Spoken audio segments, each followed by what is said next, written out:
Bien-aimé de Dieu, loué soit Jésus-Christ.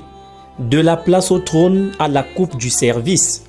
Avez-vous déjà tendu la main pour attraper une place et entendu « Non, celle-là est prise » C'est rageant. La mère de Jacques et Jean vit exactement cela. Elle tend la main vers le trône et Jésus lui répond « Ce n'est pas une place à prendre, c'est une coupe à boire. » Une coupe, c'est-à-dire une vie à donner. Et Paul, dans la première lecture, nous décrit cette coupe avec une image magnifique.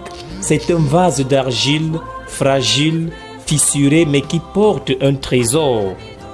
Jacques, le fils du tonnerre, l'apôtre fougueux qui voulait faire tomber le feu du ciel, a dû apprendre une leçon difficile. Sa force ne suffisait pas. Jésus ne lui promet pas un vin d'honneur, mais une coupe amère, celle des fatigues et des renoncements. Et Jacques l'a bu jusqu'au sang. Il sera le premier des apôtres à donner sa vie à Jérusalem sous l'épée d'Hérode. Paul le redit, nous ne sommes que de fragiles vases d'argile, non pour être vernis ou impressionnants, mais pour que la force vienne de Dieu, non de nous. Les apôtres rêvaient des places d'honneur. Jésus leur révèle que leur humanité vulnérable est précisément le lieu où Dieu dépose son trésor. Jacques l'a compris en acceptant d'être le dernier, celui qui sert, découvrant ainsi que sa faiblesse n'était pas un obstacle, mais l'espace même de la grâce. Mais ce vase n'est pas fait pour rester sur une étagère. Paul va plus loin. Nous sommes livrés à la mort à cause de Jésus afin que la vie de Jésus soit manifestée. Ce n'est pas du masochisme, c'est de la fécondité. Pensez à ce parent qui se lève 3 fois dans la nuit pour un enfant fiévreux. Il livre son sommeil, sa fatigue.